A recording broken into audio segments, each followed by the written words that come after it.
If there's one piece of music that every Zelda fan recognizes, it's this one, the Fairy Fountain theme.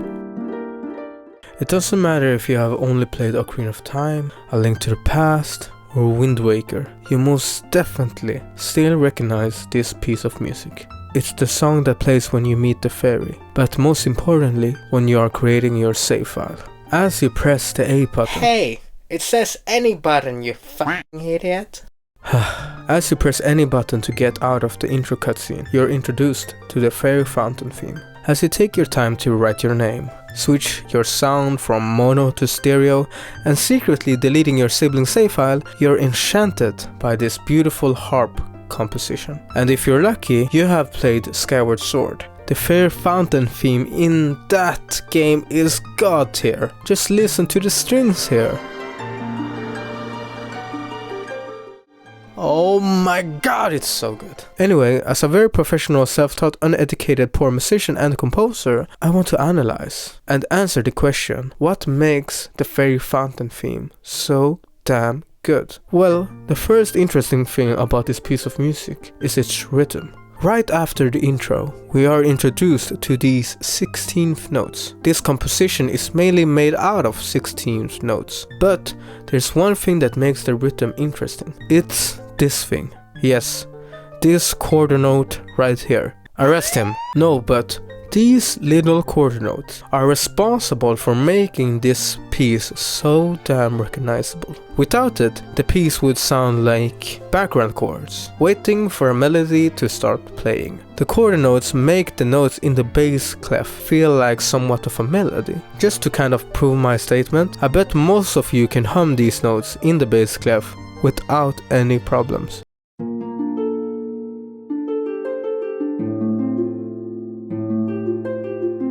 Another nice thing about the rhythm is the constant 16 notes in the higher register. The fact that these 16 notes never rest or break is what makes the whole piece feel so angelic, and makes the looping aspect also very easy to apply. However, there's one version of the Fairy Fountain theme that has a very different composition compared to the others. That is the Fairy Fountain theme from Breath of the Wild. Now this is really good. If you have ever heard this version of the Fairy Fountain theme and wondered, hey, why does this version sound so weird and mystical? That's because this composition uses polyrhythm. Now let's move on and talk about the instrumentation. Hey, you forgot to explain what the polyrhythm is. Yes, I should explain what polyrhythms are. Polyrhythm can be explained as cross-rhythm, the simultaneous combination of contrasting rhythms in a musical composition. Okay, put simply, two different rhythms that are playing simultaneously. In our case, we have a 16th against 12 polyrhythm, or we could simplify this by calling it a 4 against 3 polyrhythm.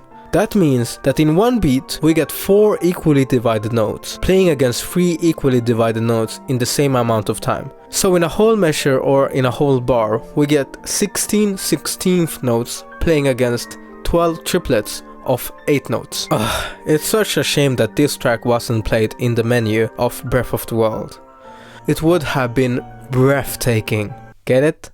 Oh, shut up! Instrumentation. While the instrumentation kinda remains the same between the games, there are some differences. In A Link to the Past, we have the bass clef emulate the sound of a harp, while the treble seems to be played by a bell-sounding synth. In Ocarina of Time and in Majora's Mask, the piece mainly uses a sound font that emulates the sound of a harp. In Wind Waker, we get one with choir. In Spirit Tracks, we get one with percussion, which is very awesome. And my favorite one, in Skyward Sword, we get one with strings, with some great harmonies compared to the Twilight Princess one or A Link Between Worlds. Harmony. So when it comes to harmonies, chords and such, there are 3 concepts I would like to talk about in relation to the Fairy Fountain theme. These are inversions, parallel harmony, and chromaticism. Let's talk about them in that order. Inversions is about how you decide to voice a specific chord, more specifically about in what order the notes should be in. Let's say you have a C major.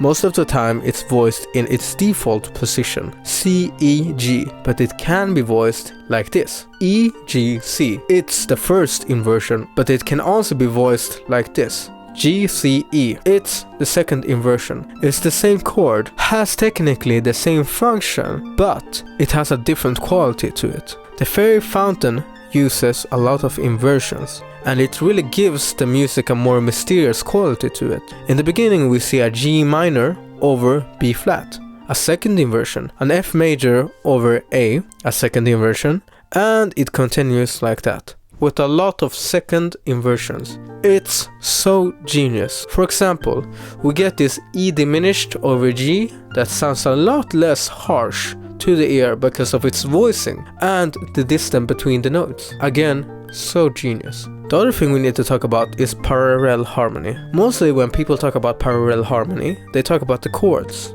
That if you use chords and move around their shapes, you can modulate or temporarily play chords out of key. But this concept of parallel harmony also works on melodies. See, in the Fairy Fountain theme, these top notes follow a pattern. The second and fourth top note nearly always play the root note of the chords. In this case it's G, then it's F, then it's E, and so on. The other rule that the top notes follow is that the third note is always a semitone below the second and fourth top note, regardless if it's out of key or not. And the last rule that these top notes follow is that the first top note should either be 1 or 2 semitones above the second and the fourth top note. Most of the time we overcomplicate music by focusing on modes, intervals, weird chord progressions, and so on. But in reality, if we really think about it and simplify what music really is, then music is basically patterns. If you can make someone recognize a pattern, then you're essentially making music in its simplest form. What the f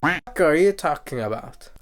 I'm sorry, I just wanted to sound like a humble, pretentious music nerd for once. Okay, so the last thing I want to talk about is chromaticism. Chromaticism is basically when you move around in semitones, regardless if it's in the key or not. Chromaticism works since the movements between the notes are as short as they can be, creating a sense of simplicity. In the Fairy Fountain theme, the third top note always moves chromatically down. Even if the note sounds weird in itself, in context, the note makes sense, since the note always gets resolved in the end of each beat. The chromaticism would not work if the tension wasn't resolved somehow. Listen to what it would sound like if the third top note repeated twice instead of resolving.